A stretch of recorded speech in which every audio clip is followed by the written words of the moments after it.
Muy buenos días a los radioescuchas que nos sintonizan en las frecuencias de Telemetro Radio, a quienes nos ven por streaming a través de Metcon, así como en RPC Televisión, en señal de televisión digital terrestre, y a los miles de cibernautas que desde cualquier parte del planeta, ya sea en vivo o en diferido, nos siguen a través de las plataformas de Telemetro Cuarto Poder en YouTube. Bienvenidos a la emisión de hoy, lunes 25 de noviembre del año 2024. En materia internacional tenemos que al menos una persona murió luego de que un avión de carga se estrellara la madrugada de este lunes contra una vivienda cerca de Vilna, en Lituania, informó la cadena televisiva LTR.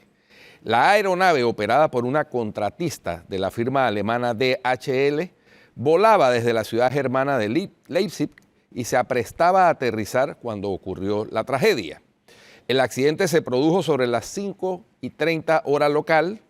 Una vivienda particular de 2 pisos se incendió, aunque no se ha informado de que hubiera víctimas en tierra. Un miembro de la tripulación fue encontrado sin signos vitales y otros 2 fueron rescatados y trasladados al hospital, dijo Vilmantas Vitkauskas, jefe del Centro Nacional de Gestión de Crisis del país. Según el alcalde de Vilna, Valdas Benkuskas, el avión rozó el edificio de 4 departamentos y con 3 familias en su interior y se estrelló en el patio. Los 12 residentes de la vivienda están a salvo y han sido evacuados, agregó. El avión, un Boeing 737-476SF, de 31 años de antigüedad, estaba operado por Swift Air, una empresa con sede en Madrid contratada por DHL. El aparato estaba programado para aterrizar en Vilna tras un vuelo desde Leipzig. Flightradar 24, una plataforma de seguimiento de vuelos, indicó que la aeronave realizó un giro al norte del aeropuerto antes de estrellarse a poco más de 1.5 kilómetros de la pista de aterrizaje. Las causas del accidente aún están siendo investigadas. El clima al momento del accidente presentaba temperaturas cercanas al punto de congelación, nubosidad y vientos de hasta 30 kilómetros por hora. Por otra parte, unas 51,000 mujeres y niñas fueron asesinadas en el año 2023 por sus parejas sentimentales o sus familiares en todo el mundo. Es decir, una media de 140 femicidios al día, según el informe anual de ONU Mujeres sobre este fenómeno publicado este lunes.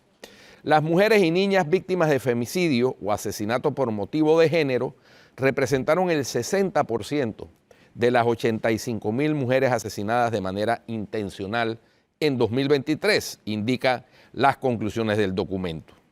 El informe revela que si bien el femicidio afecta a mujeres y niñas de todas las regiones, es África la que concentra el número absoluto más alto, 21.700 mujeres asesinadas solo en 2023, y tiene el mayor nivel de violencia tomando en cuenta el tamaño de su población femenina.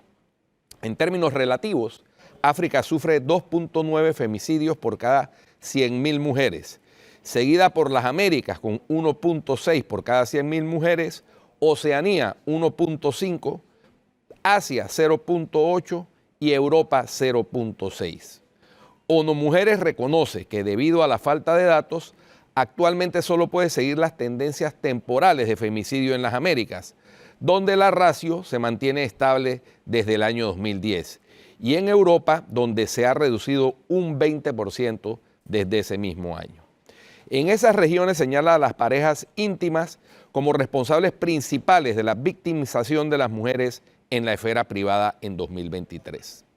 En Europa, el 64% de las víctimas de femicidio fueron asesinadas por su pareja, mientras que en las Américas el porcentaje es de 58%.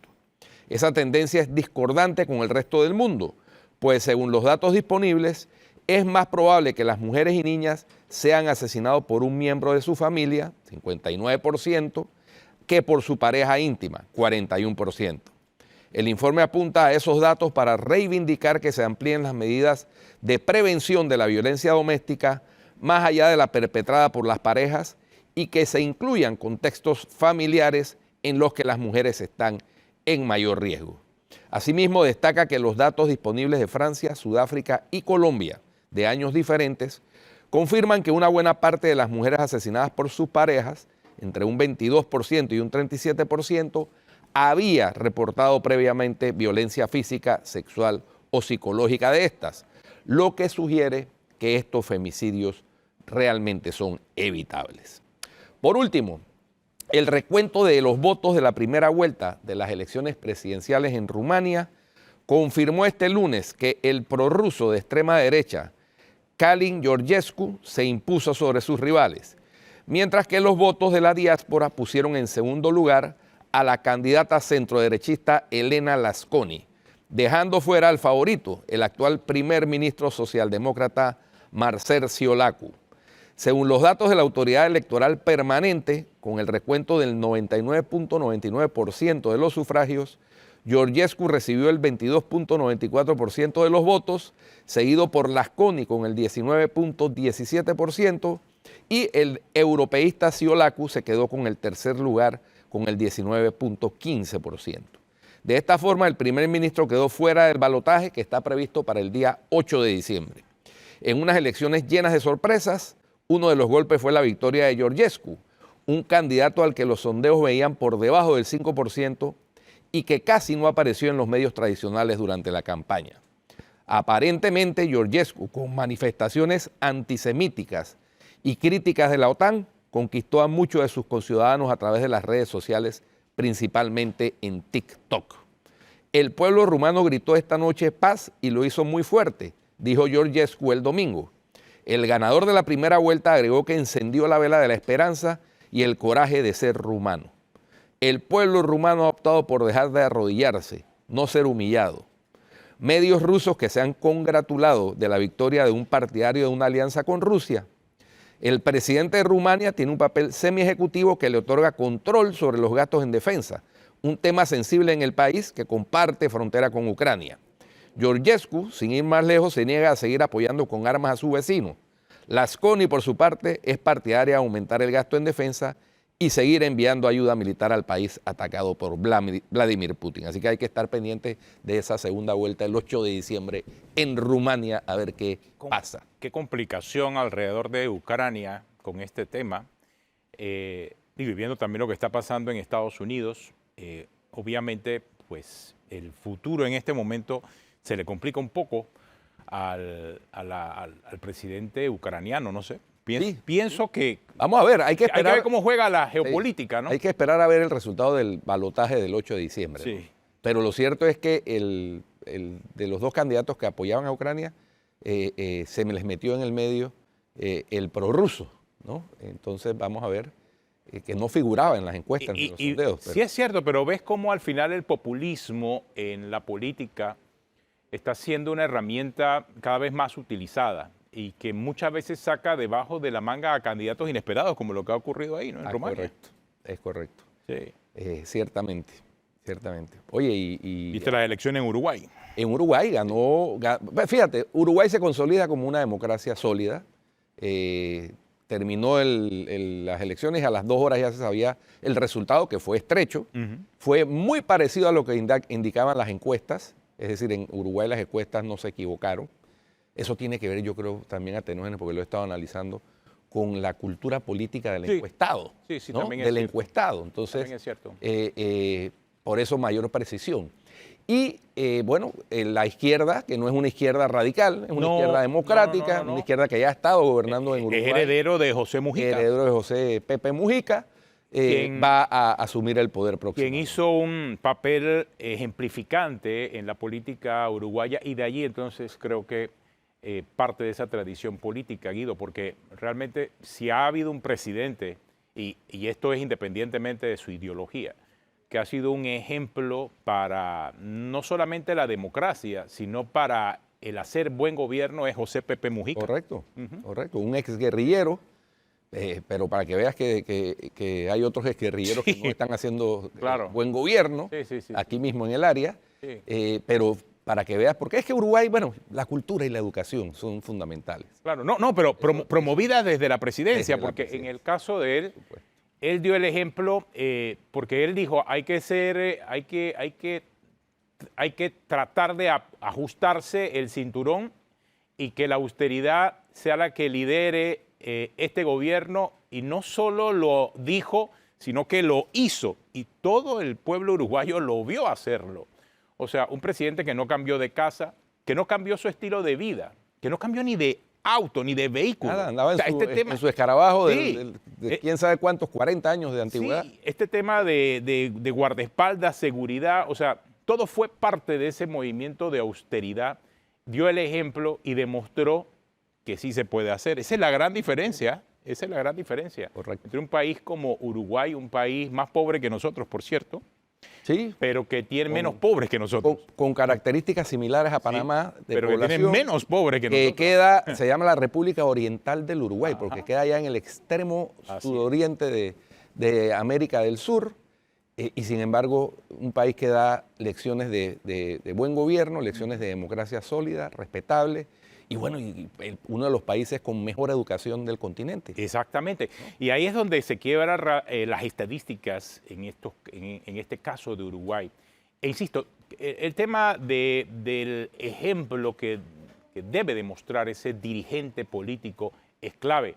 Si el principal político del país, que en ese caso es el presidente, en ese caso José Mujica, dio el ejemplo de un país con miras a un cambio importante en la forma en que hacían política, hacia abajo todo el resto de los políticos hicieron y cumplieron con ese rol, porque era el que estaba exigiendo el principal dirigente político del país. Y ahí está el ejemplo, estamos viendo esas... Y mira, y entendiendo también los cambios que se están dando en la política en el mundo, Guido, vemos que Uruguay hasta se sale de esa métrica, porque las encuestas coincidieron, porque el mismo uruguayo ya está apto para quizás un crecimiento político. Ven la política de una forma muy distinta al resto de la región que lo circunda, inclusive sus países y países vecinos. No la ven igual a Brasil, no la ven igual a Argentina, no la ven igual ni siquiera a Paraguay. O sea, están viendo una política muy distinta, que es en cierta forma lo que Sí, se busca, ¿no? y también hubo elecciones de gobernadores en Chile, y ahí estuvo más cerrada la cosa, pero también se impuso la izquierda, Sí. el del actual presidente Gabriel Boric. Que también está dando el ejemplo, por cierto. Sí, también. Este que es también otro ejemplo. Que Otro también, ejemplo de la bueno, izquierda. la educación, También la Atenógenes, educación. también. Chile y Uruguay con Costa Rica son los países que son las democracias que son llamadas o señaladas de ser ejemplo en Latinoamérica. Bueno, Costa Rica se está quedando Sí, atrás. Costa Rica, Se está quedando atrás, Costa Rica, lamentablemente. sí, ciertamente. Y el otro día que están tratando como de seguir ahora el ejemplo de Bukele, o sea, se están como moviendo hacia el bukelismo, Sí. cuando debiesen moverse más hacia lo que está haciendo Chile y Uruguay, como nosotros también. Y no es un tema de ideología, No. es un tema de principio. al Institucionalidad democrática. final. Así es. Eso es. Y promoverla, y promover una educación robusta, una educación pública, que decía alguien, que los ministros y el presidente puedan, como sucedía en Panamá no hace muchos años, puedan matricular a sus hijos en colegios públicos y reciban la misma educación que recibirían si los matriculan en colegios particulares. Imagínate. ¿Te acuerdas del Instituto Nacional? Claro que sí. Bueno, Y así. Y es más, el Instituto Nacional fue un El- ejemplo el- de la región. el Instituto de mira, América Latina. para no irnos tan atrás, en mi época, Atenógenes, el Instituto Fermín Nodó era educación Así es. buena, similar a la que recibían los colegios tradicionales Hoy católicos. en día, lamentablemente, en los últimos 30, 40 años, vamos de más a menos en la situación Ahí de hay- educación. ahí en hay Panamá. que, Muy ahí hay que lamentable. apretar las tuercas en materia educacional en Panamá, definitivamente. Bueno, en cuanto al tema de la Caja del Seguro Social, este fin de semana se dio la capacitación por parte del director de la Caja de Seguro Social, del ministro de Economía y Finanzas,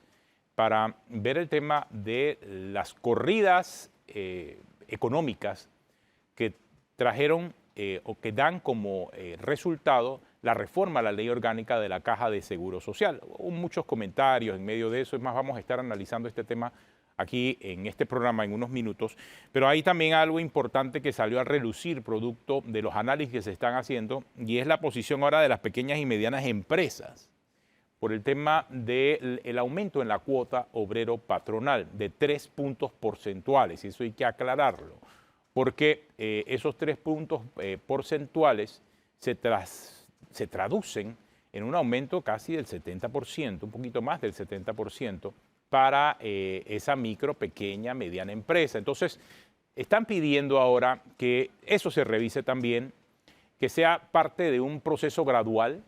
Eso sumado a otras peticiones que se han dado ahí en la Comisión de Salud de la Asamblea. Lo que dijo el director de la Caja del Seguro Social, el señor Nino Moon, y el ministro de Economía y Finanzas, es que se trata de intercambios que hay que hacer, análisis que hay que hacer. Los mismos diputados ya están claros de eso. Muy bien, si quieres gradualidad en el aumento de la cuota, ¿y dónde va a estar el sacrificio de esa gradualidad? Y yo creo que debe haber sacrificio de ambas partes, porque no solamente se trata de números fríos, sí, sino también de la petición que está haciendo el ciudadano a que el Estado también entre en un proceso de austeridad. Claro. Que demuestre ese interés, ¿no? En últimas, Atenógenes, cualquiera de las variables esas que se modifiquen van a implicar que alguien tenga que poner, como se dice, el cuero para hacer esa correa. De alguna parte tiene que salir. Entonces, si es el Estado, pues somos todos, ¿no? El Estado no tiene fondos propios. Los fondos del Estado son fondos de los contribuyentes, de las empresas del Estado que aportan con sus rentas. Exacto. El Canal de Panamá, Tocumen S.A., qué sé yo, Empresa Nacional de Autopistas. Las empresas en donde el Estado es accionista, socio del 49%, las empresas de distribución eléctrica, etcétera. Entonces, el Estado somos todos. Y de manera pues que el papá Estado millonario no existe, para que estemos claros.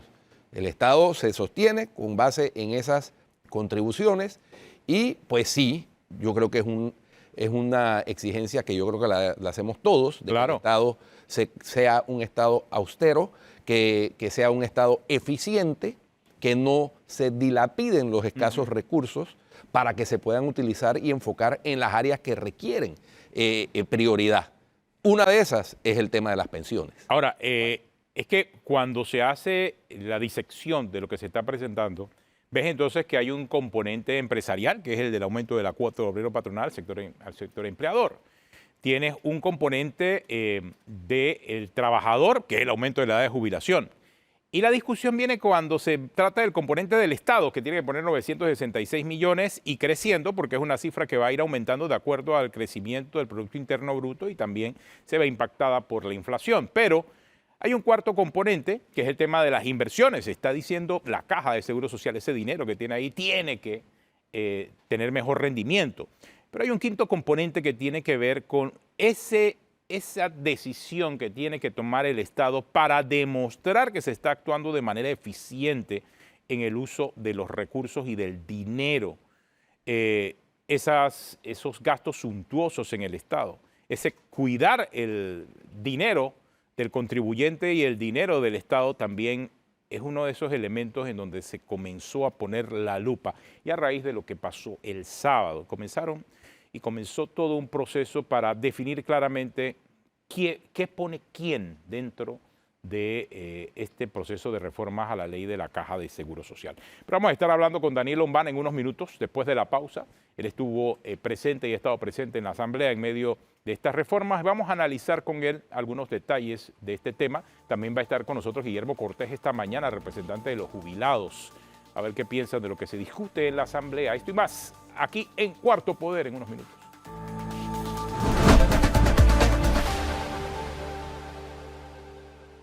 Bueno, continuamos aquí en Cuarto Poder. Daniel Lombana, Guillermo Cortés nos acompaña esta mañana. Revisemos el tema de la Caja de Seguro Social, las reformas a la ley de la Caja de Seguro Social que se han presentado en la Asamblea. Hubo inclusive este fin de semana una sesión en donde el director de la Caja del Seguro Social, el ministro de Economía y Finanzas, presentaron a la Comisión de Salud y a otros diputados y ciudadanía que estuvo presente ahí en la Asamblea, el tema de las llamadas corridas económicas y de escenarios que se hicieron y que tomaron como herramienta y base para la propuesta de reformas a la ley de la Caja de Seguro Social. Daniel, buenos días, gracias por estar acá con nosotros en Cuarto Poder. Cuéntanos un poco acerca de lo que viste. ¿Qué tal, Atenógenes? Bueno, mira, yo creo que es positivo que se haya dado este paso porque era uno de los mayores reclamos.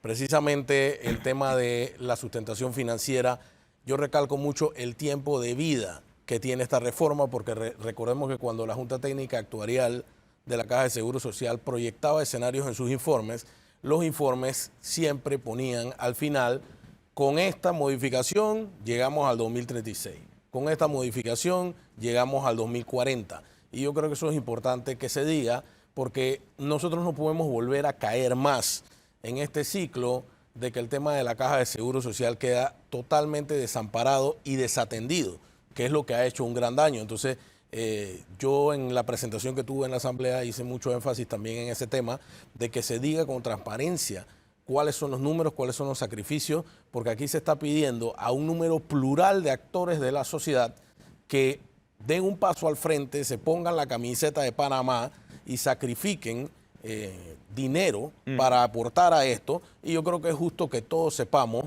hasta cuándo y hasta dónde nos da ese sacrificio que vamos a hacer.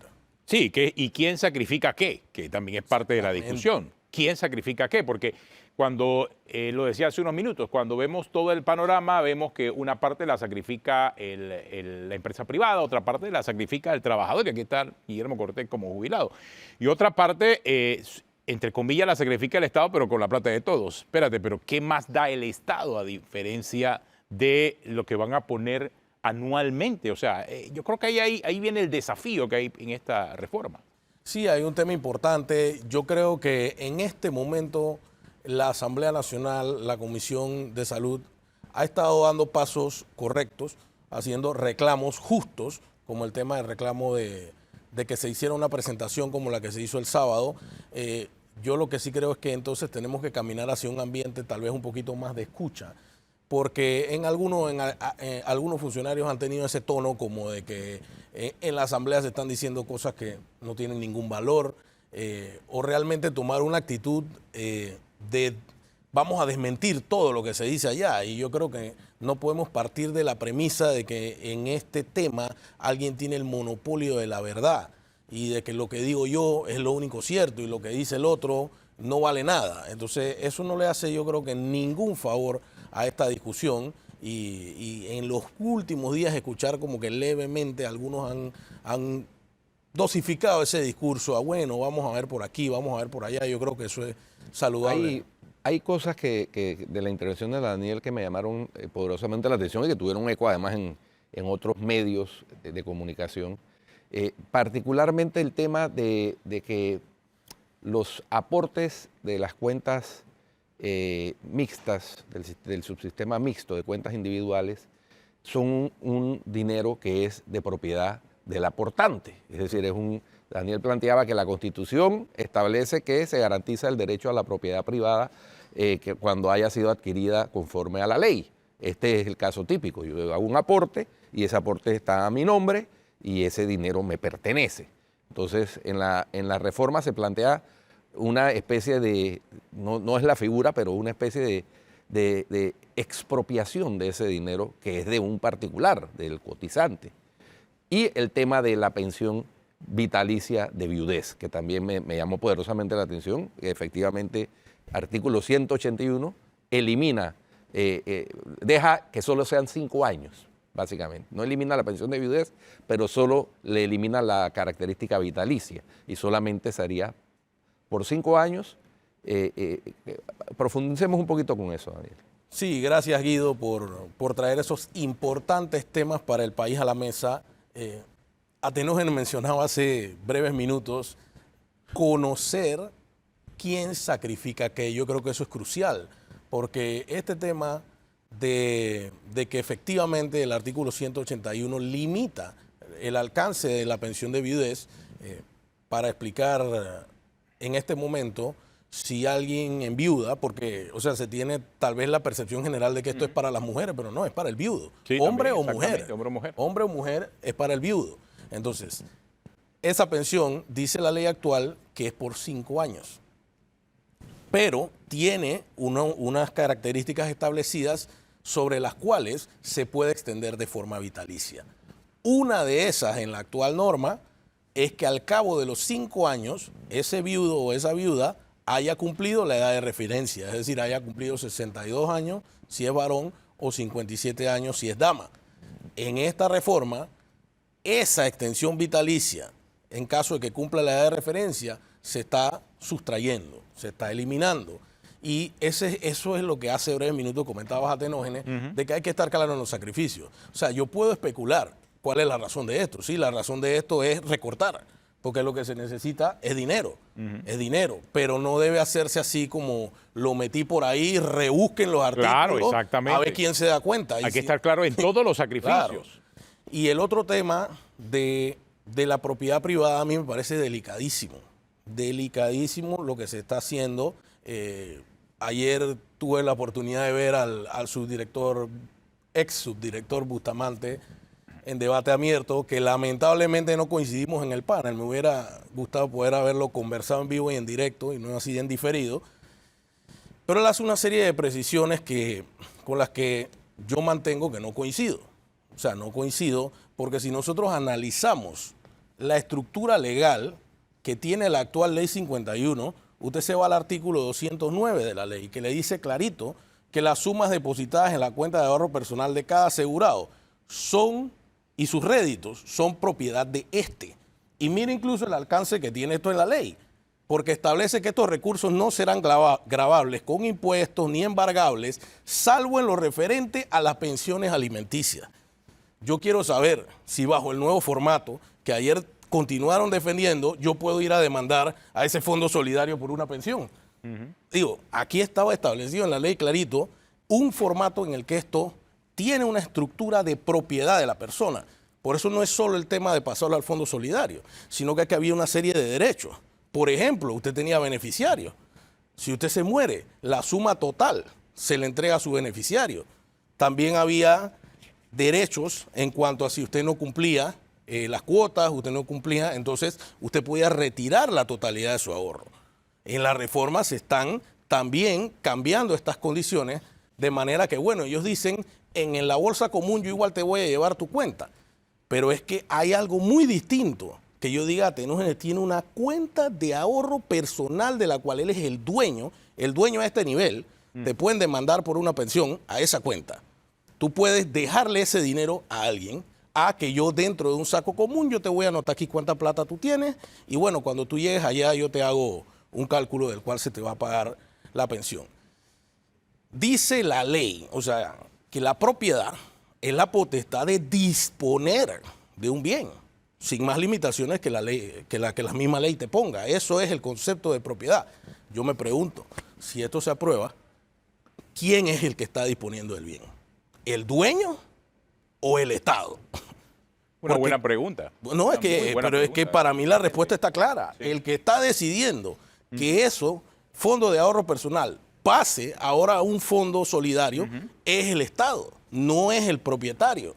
Entonces el debate es mucho más profundo y realmente no se puede enredar, porque ayer se dijo que nosotros vamos a ser accionistas del fondo solidario. Yo quiero saber en qué parte del nuevo proyecto dice eso. ¿En qué parte del nuevo proyecto dice que ese fondo solidario se va a constituir con personería jurídica y se le van a emitir certificados de acciones a los que pongan? Eso no está aquí. Entonces, yo creo que no podemos enredar el debate, porque mucha gente me ha escrito, oye, ayer el señor subdirector dijo que eso está asegurado, que eso sigue siendo nuestro, que eso no... O sea, yo creo que hay que tomar nota de las preocupaciones justas. El presidente está rodeado de abogados muy buenos. Él mismo es abogado. Analicemos esto porque el meollo del argumento que estamos poniendo es un argumento jurídico.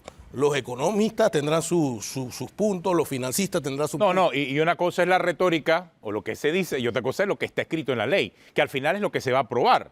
Porque se puede plantear muy bien un análisis económico acerca de lo que se quiere, pero si eso no lo dice la ley, al final se va a hacer lo que se dice la ley.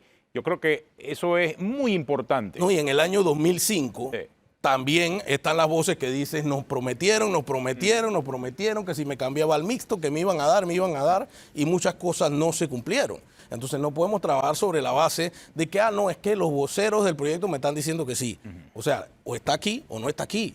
No, y para eso es la discusión en la Comisión de Salud, porque lo que sí está claro es que es necesario, nadie duda ni nadie cuestiona la necesidad de la reforma. No, sí debe hacerse la reforma, y creo que incluso el propio presidente Mulino en su conferencia del jueves lo dijo. Ahí está la reforma, de la Comisión de Salud depende y integrantes en esta discusión depende que va a salir de allí, pero algo tiene que salir de allí y algo debe discutirse en función de el tiempo pues que se determine para que esta reforma se ejecute, porque esa es la otra discusión y escuchaba al señor Dino Mon el sábado cuando explicaba acerca de eso. O sea, hay una propuesta sobre la mesa que se puede tornar indefinida, pero ¿quieres ponerle límites? Eso es algo que también debe definir la Comisión de Salud, deben definir los diputados en conjunto con todas las propuestas que se han dado, o sea, de cuánto tiempo la quieres, que es la que lleva el Estado con estas corridas económicas, o en este momento hay que hacer otro tipo de ajustes. O sea, es una decisión que tiene y entra ahí la parte política, definitivamente, ¿no? Don Guillermo. Buenos días. Mira, definitivamente, escuchando los análisis, el proyecto 163 requiere muchas reformas. Yo le quiero enviar un mensaje al presidente Mulino. Usted es nuestro presidente. Baja un poquito el tono. Eso de estar diciendo que a la asamblea fueron a hablar tonterías que parecen un poco de locos, etcétera. Eso no son términos para utilizar por parte de un presidente hacia sus ciudadanos. Entonces, las reformas. Ya veo que hay artículos como, por ejemplo, la pensión de Lo que pasa es viudez. que también, Guillermo, hay gente que llegó allá a la Asamblea sin ni siquiera haberse leído la ley, por cierto. ¿Ah? Entonces, Estaban planteando cosas que ni siquiera tenían que ver con el objeto y sujeto de la discusión. Bien, Yo pero creo que entonces, ahí también eso hay que revisarlo. pero entonces no se generalice. Hubimos mucha gente que fuimos a plantear cosas interesantes. ¿Cuál es la propuesta de los jubilados? La propuesta de los jubilados, artículo 144 del proyecto 163. Hay que modificarlos. Nosotros no vamos a aceptar bajo ningún punto de vista, escúcheme bien, señor presidente Mulino, que el ajuste a las pensiones y jubilaciones se dé todos los años en el mes de junio, pero a partir del 2029. Nosotros exigimos que ese artículo diga que es a partir del 2025. Ejemplo, en la parte financiera, que siempre va a salir el ministro Chapman a conversar del tema, por ejemplo, aumentar ahora a los jubilados y pensionados una cifra, 25 balboas. Eso solo significan 8 millones. ¿De dónde la fuente de financiamiento? Olvidemos el canal, olvidemos todo lo demás. Vamos a regular, que yo lo he dicho ya en programas televisivos y radiales, en la actividad de los notarios, de los cónsules. Ahí hay mucho dinero. Entonces, hablar de 8 millones para un ajuste en el 2025, creo que es poca plata, señor ministro Chapman. Entonces, esto definitivamente, haber llevado los estudios actuariales, según te estoy escuchando, el día sábado, espero que estén bien preparados, eso le va a permitir a la comisión hacer un mejor análisis. Eso es seguro. Y a cualquiera que participe le va a ser más fácil hacer un análisis. Mira, haber llevado, por ejemplo, un subsidio, programa 120 a los 65, ahora involucrarlo en un tema de la Caja de Seguro Social, ajustar inclusive las cifras a 24 balboas más, decir que se va a revisar todos los años y se va a ajustar. Nosotros no nos oponemos a eso porque a los que se apoya son también panameños y son viejos como nosotros. Pero ese artículo 144, señores de la Comisión de Trabajo, Salud y Desarrollo Social, tiene que decir a partir del 2025, porque nosotros no podemos aceptar 2029. Aquí en este país, el Movimiento Mundos ha iniciado una labor tremenda.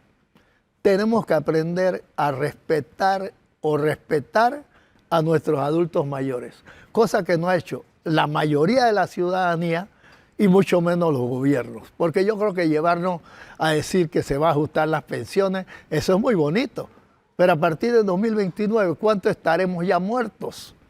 Porque esa es una realidad que vivimos a diario los viejos en este país. Aquí el viejo o se alimenta un poquito, no compra medicina, igual se enferma y se muere, o viceversa. Entonces es un dilema tremendo y tienen que tomar en cuenta a los pensionados y jubilados. Usted se refiere al artículo 144 Sí, de la propuesta. de la propuesta que modifica el 192 de la Ley 51. Ajá. que modifique el artículo 192. 192, que es el que habla de Exactamente. los ajustes. Así es. Entonces, Estoy tratando de buscarlo acá. Sí. Sí, ahí dice que a partir de 2029 se ajustarán las pensiones todos los años en el mes de junio, pero nosotros exigimos que sea a partir del 2025. Específicamente dice en la- los temas de indexación. Sí, de lo que hablan de la indexación y suena muy bonito el término. Pero aquí también veo que etcétera, se habla de un ajuste de los bonos que se mantienen hasta el 2028. ¿no? Ok, Y me imagino que a partir del 2029 entonces entra en vigencia la indexación. Pregunto. no, los bonos es el artículo 193. Dice que se mantienen hasta el 2028 porque yo debo suponer que va a haber algún cambio. ¿En qué sentido? Todo el pensionado que tiene hasta 800 balboas recibe en diciembre 60 balboas de bono. El que tiene 800 con un centavo hasta 1.599,99 recibe 160. Entonces ahí puede haber una modificación. Pero nosotros no vemos con importancia eso, vemos con importancia es el 144 que modifica el 192, que habla de las pensiones, que hoy día es un mísero ajuste de Aquí 2 dice balboas que por año. la reforma, pues que a partir del año 2029 las pensiones del riesgo de invalidez, vejez y muerte serán ajustadas cada año calendario, el 1 de junio, de acuerdo al porcentaje de variación anual del índice de precios al consumidor el IPC. del año previo, publicado por el Instituto Nacional de Estadística y Censo de la Es decir, Contraloría. indexación, Eso no existe. la indexación propuesta es a partir del año 2022. 2029, exacto. Queremos que sea 2025. Y ya nosotros hemos propuesto, inclusive nosotros le llevamos un proyecto de ley al ministro Orillac y al final nos respondió que eso era tema de la Caja de Seguro Social, que crea el Consejo de Análisis y Bueno, es que recomendación. por eso a le las decía, el pensiones. artículo siguiente habla de la bonificación anual. Esa bonificación anual que según la propia ley, aquí en la reforma, dice que es a partir del mes de diciembre del 2011, que los pensionados de retiro por vejez e invalidez recibirán una bonificación anual uniforme de 60 balboas. Ok. Dice que a partir del mes de diciembre de 2013 y hasta el 31 de diciembre de 2028 se otorgará una bonificación anual de 100 balboas. Le establece un límite hasta 2028 adicionales a los 60 balboas antes referidos. O sea que Ok. son 100 más 60. No, así Únicamente no a es. los pensionados y jubilados, eso sí, con pensiones o jubilaciones mayores de 800 balboas con un centésimo. Ese es el detalle, que todo el que gana más de 800 o un centavo recibe 160 en diciembre. Ajá. Sin embargo, el de 800 para abajo recibe 60. Yo debo suponer que a partir del 2029 van a hacer algún tipo de ajuste.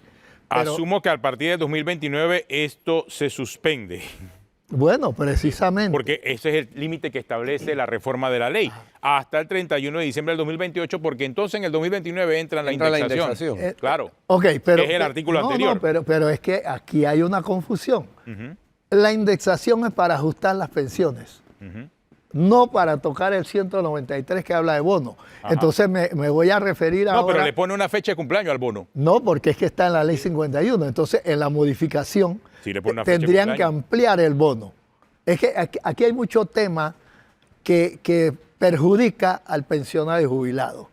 Es que por lo que estoy entendiendo aquí, el artículo 193 le pone Dele. fecha de cumpleaños al bono hasta el 31 de diciembre del 2028. 2028. Hasta allí, no hay eso un está en día la ley, más. Eso está en la ley 51. Ajá. Pero entonces ahora en el proyecto 163 tendrían que modificar el tema del 193 y extender No, el es que bono de en el diciembre. 193 actual No hay fecha de cumpleaños. no hay fecha de cumpleaños, solamente dice a partir de diciembre de 2013. Es que la fecha de cumpleaños Claro. tiene que ver con que entonces comienza la indexación. Claro, Entonces ya la no hay fecha de necesidad del cumpleaños se bono. la da la ley nueva. Bien. Ese es el tema al que usted se refiere. Ok, vamos a ver. La indexación... Pero la- vamos a una pequeña pausa Ajá. y ya regresamos aquí en Cuarto Poder para seguir hablando acerca ya del debate en sí y artículo por artículo de la ley de reforma a la Caja de Seguro Social. Regresamos en breve. Continuamos aquí en Cuarto Poder, conversando hoy con Daniel Lombana, con Guillermo Cortés. Guillermo, representante de los jubilados, Daniel, que ha estado pendiente de todas estas discusiones. Desde hace años, Daniel. ¿te Sí, acuerdas? no, Ah, Guillermo estuvo el en la... diálogo del seguro, Sí, estuvo ahí claro. representando. Él incluso pasó por todas esas mesas de Todo, diálogo que al final no terminaron en nada, lamentablemente. esto es muy distinto a lo que se vivió en ese momento. Así es. Bueno, Porque aquí ya hay algo sobre la mesa. Bueno, Atenógenes, para no quedarme nada más en el reclamo y en esa línea, el tema que hemos analizado tiene una solución. Simplemente hay que darle una reforma a los artículos del proyecto que afectan el tema de la propiedad de los fondos del mixto. O sea, yo creo que se tiene que continuar en la senda de hacer los reconocimientos que dice el director, si hay necesidad de hacer un acomodo en los fondos. Bueno, yo creo que todo eso se puede revisar, pero que las características que estamos mencionando aquí, que son evidentes, que es heredable, que incluso puede ser usado para temas de pensiones, o sea, esas son características que le dan un toque jurídico muy importante a ese ahorro personal, que en esta reforma se están de alguna forma perdiendo. Entonces yo creo que simplemente es un tema de hacer las revisiones correspondientes y que a las personas que entraron en este programa, o sea, igual que al que entró en el programa viejo, se le va a honrar lo que se le prometió. Bueno, a los que tienen dinero en el mixto, también que se les honre el tema de que esos fondos se les reconocen como suyos de una manera real. De una manera real, no de una manera ficticia, ni virtual, ni yo te llevo una cuentita ahí en papel. No, no sonial es el término. Cuentas pues. no soniales. Sí, ¿no? Exactamente, cuentas no soniales. Me lo dijo el subdirector, me lo dijo el director. No, tiene que estar en papel y tiene que estar. Pero tengo entendido que hay un plan, y también lo establece la ley de modernización, obviamente, y que al final sí cada asegurado va a tener conocimiento de una cuenta individual de la que posee. Bajo la noción, porque así mismo es lo que establece este tipo de arquitectura financiera de lo que debes tener. No es quizás estrictamente una cuenta individual, pero hoy en día ni siquiera existe la noción de cuánto tú tienes en el sistema. Bueno, Atenógenes, esa es parte de la realidad. ¿Cómo tú obtuviste esos datos? Te envié ahí, Sí, vamos a ver Si hay manera de imagen. ponerlo en pantalla. Sí. Porque una de las quejas que la gente que estaba en el subsistema mixto, siempre es que nadie le da razón de cuánto Sí, tiene. claro. Mira, yo eso lo vengo escuchando por años y prácticamente me había adherido a ese mito, pero alguien me dijo, oye, no, hombre, si yo fui al Bolívar, ahí está el departamento del subsistema mixto, tú llegas, tú entregas tu cédula y tú solicitas que quieres Esta fue la que usaste en tu exposición en la asamblea. que tú quieres que te den tu estado de cuenta. Correcto. Incluso hay un correo que es estado de cuenta @css.go.pa. Si usted forma parte del mixto, usted puede solicitar esta información, la caja la tiene. Ahí yo les mandé a ustedes varios que se han solicitado de personas cercanas aquí a nosotros. Obviamente la identidad está reservada, pero ahí se puede observar claramente. Y si usted ve... Claro, ¿cuánto tiempo te tomó buscar la información? Nada, media hora. Media hora. Una media hora uno va ahí. Y este documento incluso más profundo, lo que yo les compartí ahí es la carátula, pero si ustedes ven acá, ya usted tiene todo un desglose. Todo un desglose. De todo lo que ha sido tu Sí, aporte. incluso los intereses que ha venido cobrando y cuánto es el capital con el que usted... Claro, ahora lo que se busca es que sea en tiempo real. O sea, Por no, supuesto. el ir allá, tomar el tiempo, o sea, créemelo. Digo, el CIACAP te lo manda al correo Claro, todos los meses. debiese ser un Por estado de cuenta que llegase por email, por ejemplo. Bueno, yo incluso le dejo la propuesta en la mesa, la caja, zanjemos este debate y mándenle a todos los del mixto un correo con su estado de cuenta. Exactamente. Para que todo el mundo sepa cuánto tienen ahí. Claro, porque No a ese- petición de parte. Como bien tú lo dices, eso era una leyenda urbana, un mito. no, un mito que había de que nadie sabe cuánto tiene. No, pero la diferencia está Ahí. es que aquí es a petición de parte, Guido. Sí, o sea, está bien. tú tienes que ir allá y tú eres la parte interesada, busca y te van a dar información, que es lo que nos está diciendo Daniel, ¿no? Exactamente. Ahora, no debe ser a petición de parte, debe ser digital. O sea, debes recibirlo inclusive de manera frecuente sin que nadie te lo pida. O lo consultas vía, O lo vía internet consultas y te sale vía ahí. digital, Es exacto. que toda entidad Exacto. financiera, banco, tarjeta de Claro. crédito, En el cooperativa, CIACAP, le en el CIACAP es así. manda estado de cuenta. Exacto. Y son fondos igual públicos, o sea, de un... Y ahora que tema hablas, público. ahora que hablas del CIACAP, aquí se ha hablado mucho del manejo de esos fondos administrados por terceros y se ha hablado también del tema del CIACAP, porque salió como ejemplo el fin de semana, que el CIACAP es uno de estos organismos públicos, pero cuyos fondos son administrados por terceros. Digo, es que el CIACAP, los que han trabajado en el sector público, pueden observar que es un tema de cuentas de ahorro personal de los funcionarios, pero tiene un funcionamiento diferente, tecnológico, transparente. Todos los meses te mandan tu estado de cuenta al correo, tú puedes ver cuánto te han descontado del cheque, tú puedes ver cuánto te ha generado en rendimiento ese mes y cuánto te ha generado en rendimiento en total. Y eso incentiva, o sea, realmente uno ve esos estados de cuenta y uno le da ganas de decir quiero aportar más, porque uno está viendo los resultados. Claro. Entonces, parte de las cosas que se critican en este proyecto es que siempre se habló en las mesas que yo tuve la oportunidad de participar y en general se hablaba de incluir algunos sectores, los informales, los independientes, pero siempre esa inclusión yo creo que fue sobre la base de hacer el seguro atractivo para ellos, no por el lado del garrote. Entonces, pareciera que nos fuimos por el lado del garrote. No, la ley lo hace obligatorio. Sí, tienes que pagar Sí. ya, tienes que incluirte. Lo hace obligatorio. Entonces, hacerlo atractivo es lo que te estoy comentando. Ahora, ¿por qué con los... Siempre me surge una duda. Ahora que se planteó por parte de la propuesta del Ejecutivo que los recursos del seguro tengan mayor posibilidad de ser invertidos a través de empresas que se dedican a ese tipo de actividad y que cobran evidentemente por eso, inmediatamente se dijo eso es privatización. ¿Por qué con el SIACAP no hay esa muletilla que eso es privatización? Mira, bien lo dijo Daniel, el SIACAP es un sistema bien administrado por su tecnología y demás.